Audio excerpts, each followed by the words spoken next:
Lao Tzu says, if we excessively praise talented people, it breeds unhealthy competition. If we place too much value on material possessions, theft becomes more common. And if we constantly show off what we have, we provoke envy in others. These simple lines from the Tao Te Ching reveal a harsh truth.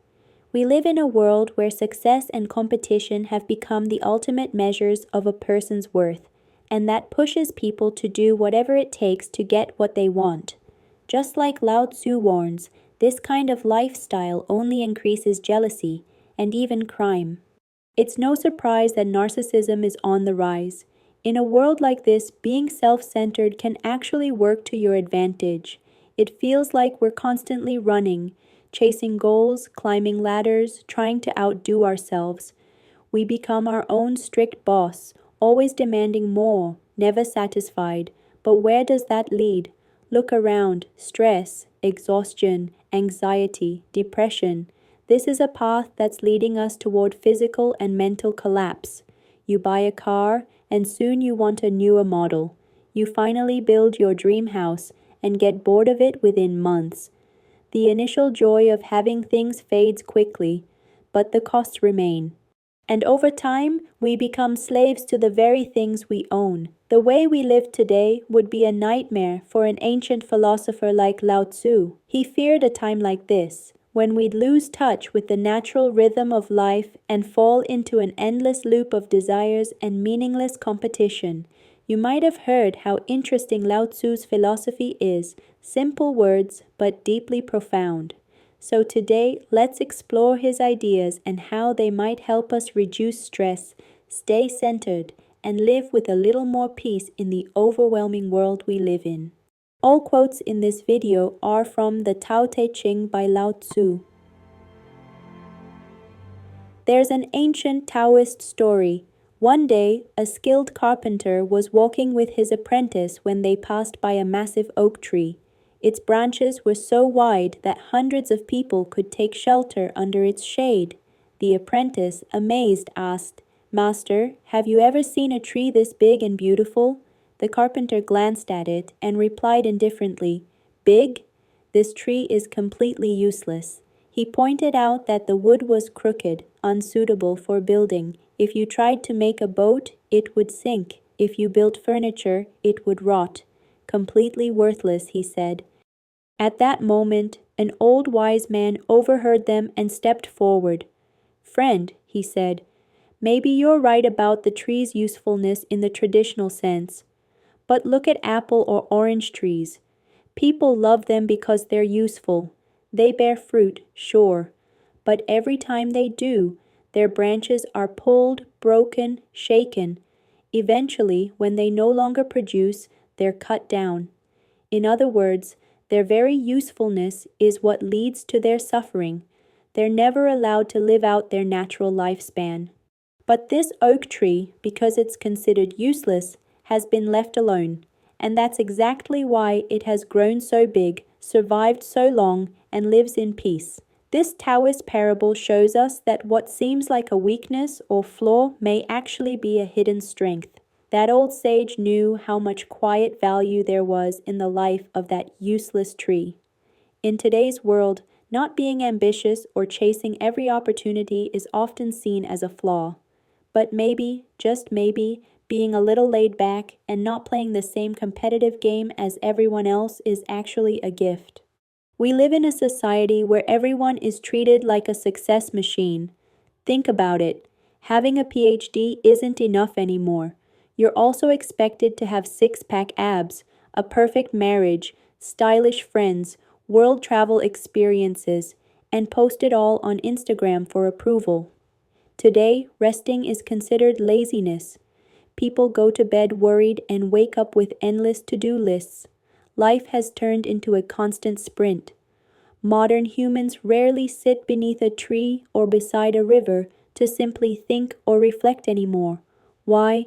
Because we believe that kind of time is wasted, and yet we're all exhausted. What makes Lao Tzu's philosophy so refreshing and timeless is that it runs completely counter to modern life. Over 2,400 years ago, he said, "Simplicity is a form of power. When our thoughts are simple and our desires are few, our minds become lighter and clearer. But what does this simplicity actually mean? And how can it help us today? First of all, it brings inner peace and mental clarity. Let me give you an example. We once had two roosters in our yard, great alarm clocks, but they made a mess. Cleaning their coop was a regular chore. One time I got busy and forgot to clean it for a few days. When I finally checked on them, they were dull and lifeless. I cleaned up and gave them fresh food, and immediately they came back to life. They jumped, pecked, and clucked with energy. That moment made me realize it's not just roosters, we're the same. A clean, tidy environment can lift our spirits and clear our minds. Scientific studies back this up. A Princeton study found that clutter reduces focus. A 2012 study from UCLA's CELF Center found that the more items you have in your home, the higher your cortisol, stress hormone levels. So this isn't just about our physical space. Lao Tzu believed simplicity in lifestyle, relationships, and decisions all contribute to peace of mind. Take simplicity in thinking. He didn't mean ignoring complex problems. He meant not overcomplicating simple ones.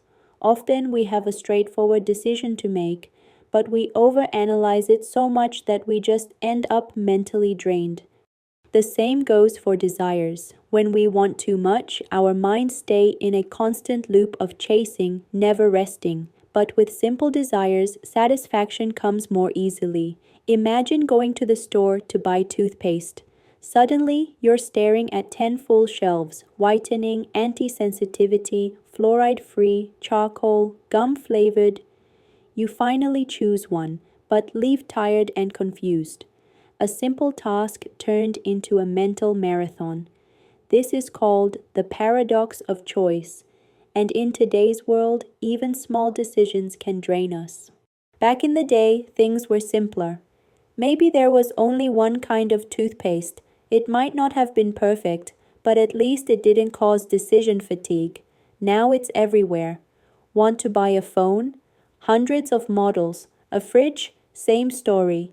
Even relationships feel like shopping now. Older generations had just a few options, maybe a neighbor, a cousin, someone from university. They made a decision and got married. Now, dating apps show you millions of profiles. You scroll, swipe, chat, invest your time and energy, sometimes just for one simple date. We're caught in the curse of endless options. So many choices, yet so much confusion. Consumerism has become a kind of religion. Shopping malls are the new temples, but there's no God here, only the newest, pricier version of everything we already have. So what's the way out? Lao Tzu says, simplicity is salvation. Simple desires, simple choices, simple joys. Instead of always chasing the best, we can sometimes say, this is good enough. The same goes for relationships. Less comparison, less overthinking, fewer obsessive filters. Yes, success and growth are great, but like everything else, excess is harmful. Maybe instead of juggling multiple projects, we do just one or two, but deeply. Maybe we earn a little less. Maybe no one cheers for us, but our minds are quieter. And just maybe, we start to taste the real flavor of life. What about you? Have you ever felt truly at peace with the simplest things? Do you think Lao Tzu's advice still works in today's world? Let me know your thoughts, and thanks for watching till the end.